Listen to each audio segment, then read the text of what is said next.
एक भाव कहते हैं महाराज जी कि हरि प्रसन्न होंगे तो वैकुंठ देंगे, लेकिन हरिजन प्रसन्न होंगे तो हरि को ही दे देंगे। ठाकुर जी को अगर आपने प्रसन्न किया तो ठाकुर जी ज्यादा से ज्यादा वैकुंठ देंगे, साकेत देंगे। लेकिन हरिजन यदि रीझ गए, हरि के जो जन हैं, ये संत वृंद हैं, गुरुजन हैं, अगर ये रीझ गए तो ये तो हरि को ही दे देंगे, हरि को ही प्रदान कर देंगे।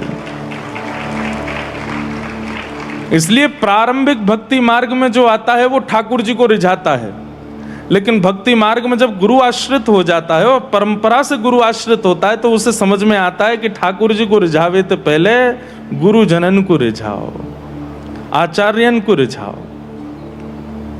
हमारी वृंदावन हरिदास प्रणाली में स्वामी जी के जितने भी अनुयायी हैं वे राधे राधे नहीं बोलते, लेकिन किशोरी जी की ही उपासना है, फिर भी राधे राधे नहीं बोलते। क्या बोलेंगे? श्री हरदास, कुंज बिहारी श्री हरदास। क्यों? बोले पहले आचार्यन को मनाओ, पहले आचार्यन को प्रणाम करो, आचार्यन को सुख पहुंचाओ, तब आचार्य कृपा करके किशोरी जी प्रदान करेंगे, आचार्य कृपा करके निकुंज देंगे। इसके पीछे एक बहुत बड़ा रहस्य है। बहुत ध्यानपूर्वक हमारी बात सुनिएगा। वैसे तो ये स्थान ऐसा है, ये भूमि ऐसी है कि यहाँ कुछ भी हम कह रहे हैं तो बार बार मन में ये भाव आता है कि ऐसी आचार्य परंपरा में अपने भाव हम क्या कहें, लेकिन सौभाग्य मिला है तो कह देते हैं। केवल हरि प्रसन्न हो ये भावना चित्त में लेकर के जब भक्ति मार्ग में व्यक्ति जाता है तो हरि प्रसन्न तो होते हैं, पर कहीं ना कहीं हमारे जो दोष हैं उनका पुनर्प्राकट्य संभव हो जाता है। बहुत ध्यान से सुनिएगा। व्रज की गोपियों ने ठाकुर जी की प्राप्ति के लिए कितने यत्न किए, और तब जाकर के भगवान पिता रात्रि शरदोत्फुल्ल मल्लिका विक्षरंतुम मनश्चक्रे योग मायाम उपाश्रित। ठाकुर जी ने रास विहार के लिए शरद पूर्णिमा की रात्रि को चुना, लेकिन रास प्रारंभ ही हुआ है और ठाकुर जी अंतर्ध्यान हो गए। क्यों? क्योंकि गोपियों के चित्त में सूक्ष्म मान आ गया। वहां पर एक क्षण से चित्त में आता है कि गोपांगनाएं जो श्रीमद् भागवत में कहती हैं, या दोहने बहनने मथनो पलेप प्रेंखें खनार भरुतितो क्षणमार जनादो, जो चलती फिरती उठती बैठती खाती पीती क्रियाएं करती हुई कृष्ण कृष्ण कृष्ण कृष्ण रटती रहती हैं, उनमें मान कैसे आ गया? जो सब छोड़ करके एक वेणु का नाद सुनते ही दौड़ पड़ी हैं कृष्ण से मिलने के लिए, इतनी तत्परता जिनके चित्त में ठाकुर जी की प्राप्ति की है, उनमें मान कैसे आ गया? क्यों? बताएं। क्योंकि बिना आचार्य सन्निधि के पहुंच गई हैं ठाकुर जी के पास। आचार्य चरणों की सन्निधि, गुरु शरणागति, वैष्णव संग हो, तब ठाकुर जी के सन्मुख जाएंगे तो कहीं ना कहीं हमारे जो दोष उत्पन्न हो जाते हैं उन दोषों को वे नष्ट करते चलेंगे। और तब हुआ वही कि गोपियां जब सब जगह पुकारने लगी, फिर किशोरी जी आई, आचार्य रूप धारण करके आई। और जब किशोरी जी आई हैं तब गोपियों को आकर के उन्होंने आज्ञा की है कि गाओ, पुकारो, तब आएंगे। और तब गोपियों के मुख से गोपी गीत प्रकट हुआ, और गोपी गीत प्रकट होते ही ताशामाविर्भूत सौरी स्मयमाय मुखाम्बुज पीतांबर धरश रघवी साक्षान मनमथ मनमथ, ठाकुर जी प्रकट हो गए। हमारी बात को बहुत ध्यान से सुनिएगा। बिना आचार्य प्रसन्नता के, बिना गुरु प्रसन्नता के, बिना वैष्णव प्रसन्नता के यदि ठाकुर जी के समीप गए तो हमारे दोषों का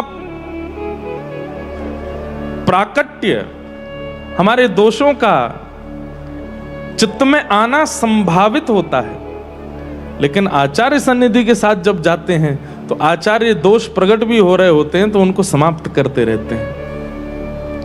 इसलिए मैं कह रहा हूं कि भक्ति मार्ग में जो नया नया आता है वो ठाकुर जी को रिझाता है, लेकिन जब कुछ समय आचार्यों के संग रहने लगते तो बाद में पता चलता है गुरु प्रसन्नता, आचार्य प्रसन्नता, वैष्णव प्रसन्नता ये प्रधान है। क्योंकि ये रीझ गए, ये प्रसन्न हो गए, सब काम बन जाएंगे। आज चरित्र पढ़ रहे थे तो एक बड़ी सुंदर भावना उसमें प्रकट हुई। आप सब लोगों को वैसे हम देखेंगे कि अनुकूलता लगेगी तो ज्यादा इस भाव को कहेंगे। श्री अग्रदास जी महाराज, श्री अग्रदेवाचार्य जी महाराज जैसे हमारी किशोरी जी की निज सहचरियों में ललिता जी श्री स्वामी हरिदास जी के रूप में प्रकट हुई, ऐसे ही श्री सियाजू की निज सहचरी श्री चंद्रकला जी ही अग्रदेवाचार्य जी के रूप में प्रकट हुई। इसीलिए उनका नाम ही अग्र रखा गया। और ये नामकरण किसने किया? श्री कृष्णदास बिहारी जी ने नामकरण किया। और नामकरण में ही भेद कर, अग्र अली मतलब प्रथम प्रधान जो सहचरी हैं किशोरी जी की, अग्र कौन? श्री चंद्रकला जी। चंद्रकला जी ही श्री अग्रदास जी के रूप में प्रकट हुई हैं। श्रीमन रामानंदाचार्य जी महाराज जब पधारे, सब आचार्य चरण इस धराधाम पर मानव कल्याण के लिए पधारे, तब किशोरी जी ने आज्ञा करी कि आप तो आ गए हैं, सब और भी जन आए हैं, लेकिन जब तक सहचरी प्रकट नहीं होंगी तब तक चित्त को सुख नहीं मिलेगा। तब श्री अग्रदास जी महाराज पधारे। तो अग्रदास जी कौन हैं? ये किशोरी जी की निज सहचरी हैं चंद्रकला जी। चंद्रकला जी ही इनके रूप में प्रकट हुई हैं। अब आप लोग विचार करेंगे, अब सबके समझ में आ जाए ऐसी भावना तो है, पर समझना पड़ेगा। कैलाश पर बैठे महादेव नित्य पुकार करते हैं, हे सर्वेश्वरी, हे चंद्रकले, मुंह पे रीझो, मुंह पे कृपा करो, मुंह पे अनुग्रह करो। पार्वती जी कहती हैं, बोले आप महादेव हैं, आप किनका चिंतन करते हैं? ये चंद्रकला जी कौन हैं और आप इनको सर्वेश्वरी कहकर के क्यों पुकार रहे हैं? तो महादेव बताते हैं, बोले कि जैसे प्रिया प्रियतम का निज प्रेम श्री ललिता जी हैं, ऐसे ही श्री सीताराम जी का निज प्रेम जो है वो चंद्रकला जी हैं। इसलिए जब प्रिया प्रियतम यदि भाव कहें तो आप श्याम सुंदर किशोरी जी को भी ले सकते हैं और रघुनाथ जी और श्री जी को भी ले सकते हैं। तो प्रिया प्रियतम का निज प्रेम जब सहचरी रूप में प्रकट हुआ तो राम जी ने अपना नाम का एक भाग चंद्र प्रदान किया, रामचंद्र। और क्योंकि उनकी कलाएं श्री किशोरी जी जैसी हैं, इसलिए उनका किशोरी जी ने नाम कला रखा, इसलिए पूर्ण नाम चंद्रकला पड़ा। राम जी ने अपने नाम का एक भाग चंद्र दिया और किशोरी जी जैसी कलाएं उन्हें आती हैं, किशोरी जैसी कलाएं वो करती हैं, इसलिए उनका नाम किशोरी जी ने कला रखा, इसलिए चंद्रकला। चंद्रकला जी प्रकट हुई। राम जी देख करके रीझ गए। वर्णन तो ऐसा भी आता है कि श्री सीताराम जी दोनों में होड़ लगी कि ये चंद्रकला कौन की हैं। राम जी कहें ये मेरी हैं, सीता जी कहें ये हमारी हैं। दोनों में होड़ भाई कि ये कौन के पास रहेंगी, कौन की सहचरी हैं। तब श्री चंद्रकला जी ने हाथ जोड़ करके कही कि पहली बात तो आप दोनों होड़ मत करो कि कोई एक के पास हम रहें, हम दोनों युगल के पास रहेंगे, दोनों के संग रहेंगे और दोनों युगल को सुख विलास करावे के लिए, दोनों को सुख पहुंचाने के लिए श्री चंद्रकला। और फिर चंद्रकला जी के ही भाव से अन्य अन्य सखियां प्रकट हुई, जिसमें लक्ष्मणा जी, सुभगा जी और चारुशिला जी, ये तीन सखी और प्रकट हुई। ये चतुर्व्यूह है श्री सीताराम जी के प्रेम का। चंद्रकला जी, चारुशिला जी, लक्ष्मणा जी और सुभगा जी। इसलिए चंद्रकला जी जो है वो प्रधान सखी हैं। उनके सुख के लिए श्री सीताराम जी विहार करते हैं। इसलिए महादेव चंद्रकला जी की प्रार्थना करते हैं कि हे श्री चंद्रकला जी, आप मुझ पर रीझो, क्योंकि आप रीझेंगे तब राम जी के निज निकुंज के भाव का मुझे अनुभव होगा। और फिर यही निकुंज की चारों सखियां ठाकुर जी के भाव से, ठाकुर जी के प्रेम के भाव के लिए स्वरूप धारण करके रामावतार में आए। दो प्रकार की लीलाएं ठाकुर जी करते हैं, एक निज लीला करते हैं और एक सबके सुख के लीला करते हैं। तो निज लीला में चंद्रकला जी हैं, चारुशिला जी हैं, लक्ष्मणा जी हैं, सुभगा जी हैं। ये निज जनों को ही समझ में आने वाली लीला है, लेकिन सर्वांगीण रूप से सबको समझ में आए इसके लिए ठाकुर जी ने फिर रामावतार लिया और उसमें फिर चंद्रकला जी जो हैं ये भरत जी के रूप में प्रकट हुई, लक्ष्मणा जी जो हैं ये लक्ष्मण जी के रूप में प्रकट हुए, सुभगा जी जो हैं ये श्री शत्रुघ्न लाल जी के रूप में प्रकट हुए और चारुशिला जी श्री हनुमंत लाल जी। इस प्रकार ये सर्वांगीण रूप से सबको समझ में आने वाली लीला के लिए ये चार रूप धारण किए। बाकी निज विलास के लिए निकुंज लीला में इनके सहचरी रूप हैं। तो विचार कीजिए, महादेव भी राम राम जपते हैं, महादेव सतत जपत मंत्र राम नाम, लेकिन प्रकट लोगों को पता है कि वो राम राम जप रहे हैं, पर अंतरंग भाव से तो वो चंद्रकला जी की प्रार्थना करते हैं, हे सर्वेश्वरी। और सर्वेश्वरी कहा जाता है चंद्रकला जी को। इससे ये बात पुष्ट होती है कि प्रारंभिक भक्त जो है वो सीधे ठाकुर जी को रिझावेगो, लेकिन जैसे जैसे वह कक्षा में आगे बढ़ेगो फिर वो आचार्यन को मनावेगो, फिर वो वैष्णवन को रिझावेगो। तो सीएपीएम मिलन महोत्सव, इस महोत्सव में हम क्या कर रहे हैं? आचार्य उत्सव मना रहे हैं, क्योंकि आचार्य रीझेंगे तभी राम जी रीझेंगे, तभी रघुनाथ जी की कृपा होएगी, तभी सीता जी रीझेंगे। आचार्य उत्सव, जो लोग भक्ति भाव में प्रवेश मात्र करते हैं वो जन्माष्टमी मनाएंगे, वे राधाष्टमी मनाएंगे, वे रामनवमी मनाएंगे, वे जानकी नवमी मनाएंगे, लेकिन जो उस परिस्थिति में आगे चले गए वे आचार्य उत्सव मनाते हैं। कल श्री गोरेलाल कुंज वाले महाराज जी पधारे, लेकिन कथा तक नहीं विराजे। क्यों? आचार्य उत्सव चल रहा है, पहुंचना है, आचार्य प्रधान है। हमारे तटीय स्थान में तो जन्माष्टमी और राधाष्टमी नहीं मनती। जन्माष्टमी के दिन आचार्य उत्सव मनेगा, कोई आचार्य देव प्रकट हुए उनका उत्सव, और राधाष्टमी पर भी आचार्य उत्सव।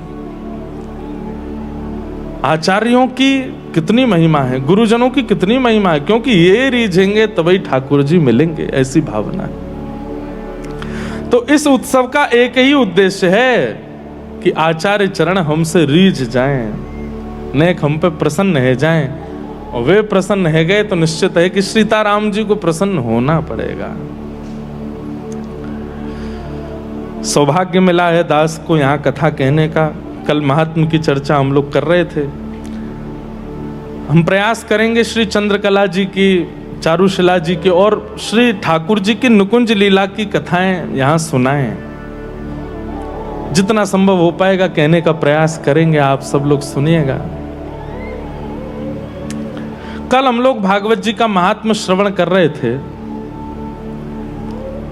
तो महात्म में दो कथाएं प्रमुख रूप से सुनाई गई हैं। महात्म में दो कथाओं को प्रमुख रूप से कहा गया, जहां पर भक्ति ज्ञान वैराग्य की पुष्टि की बात पहले कही गई, और फिर धुंधुकारी के उद्धार के लिए, एक प्रेत योनि से उद्धार के लिए भागवत की कथा का दूसरा महात्म सुनाया गया। दोनों बातों में एक बात समझ में आई, बहुत ध्यान से सुनिएगा। भागवत जी की सन्निधि में जीते जी पहुंच जाओ तो महात्म का प्रथम भाग पूर्ण होता है कि भक्ति ज्ञान वैराग्य पुष्ट होंगे,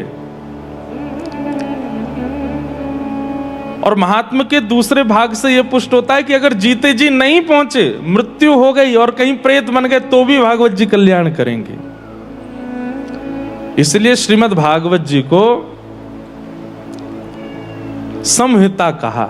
सम्यक हितम यासा समहिता, जो सबका हित करे और हर प्रकार से हित करे।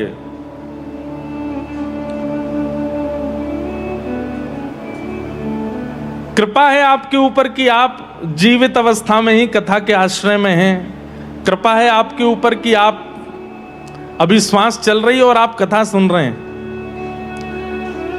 अभी अगर कथा को जीवन धारण कर लिया जाए तो भगवत प्राप्ति निश्चित है। लेकिन यत्किंचित यदि कोई व्यक्ति भागवत जी की सन्निधि जीवित अवस्था में नहीं ले और मृत्यु के पर्यंत यदि वो प्रेत योनि में भी गया तो भी भागवत जी कल्याण करेंगे। ये महात्मा से सिद्ध होता है। कल भागवत जी के महात्मा में यही प्रधानता थी। लेकिन बात ऐसी है कि मृत्यु के बाद किसी ने हमारे निमित्त भागवत की कथा नहीं कराई या भागवत जी का पाठ नहीं कराया तो क्या होगा? इसलिए मृत्यु के बाद, क्योंकि कई लोग तो ये सोच भी सकते हैं, दुनिया के लोग बड़े बुद्धिमान हैं, लोग बाग ये कहेंगे ठीक है तो महाराज जी कह ही रहे हैं, अब जीते जी तो बहुत व्यस्त हैं, हम कथा नहीं। घर वालों से कह गए, बोले जब हमारे प्राण जाएं तो एक भागवत जी की कथा करा लेना। इस भावना से अगर आप कथा नहीं सुन रहे हो, कथा में नहीं आ रहे हो, तो भी कल्याण में कहीं ना कहीं बाधा तो आएगी। प्री प्लानिंग करके आप लोग कथा नहीं सुने। लेकिन भैया प्रेत योनि में जाना ही क्यों है? आपको पता है प्रेत कौन बनता है? जिसको नरक में भी स्थान नहीं मिला, जिसको नरक में भी स्वीकार नहीं किया गया, जिसको यमराज जी ने भी भगा दिया कि भाई तुम्हारे लिए यहाँ के द्वार भी बंद हैं, स्वर्ग तो बहुत दूर की बात, नरक में भी स्थान नहीं मिलता, उनको फिर प्रेत योनि में जाना पड़ता है। प्रेत बनना ही क्यों है? लेकिन भागवत जी की कृपा का वहां पर दर्शन होता है कि जो प्रेत बने हैं उन पर भी भागवत जी कृपा करती है, उन्हें भी प्रेत योनि से मुक्त करते हैं। कितनी बार हमको अनुभव तो हुए हैं, कथा होती है, कुछ ना कुछ ऐसी घटना तो नहीं कहेंगे पर ऐसा कुछ क्रम होता है कि उससे ये अनुभव हो जाता है कोई प्रेत मुक्त होके गए। एक बार कहीं कथा थी, कथा के बाद व्यास मंच के पीछे ही एक बहुत बड़ा पेड़ था। कथा विश्राम होते ही पेड़ पंडाल पे ही गिरा, टूट के अचानक ही, और इतनी जोर की आवाज भई जैसे कोई बम गिरा हो। वहां एक संत थे, वो बोले कि निश्चित ही कोई यहां बैठ करके श्रवण कर रहे होंगे, आज मुक्त हो गए, कथा सुन के कल्याण हो गया। मन में भाव आता है कि श्रीमद् भागवत कितनी दयालु हैं, कितने कृपालु हैं। जीवन भर जिसने उनका आश्रय नहीं लिया उस पर भी कृपा करने के लिए भागवत जी तत्पर रहती हैं। ऐसे भागवत जी को हम बारंबार प्रणाम करते हैं।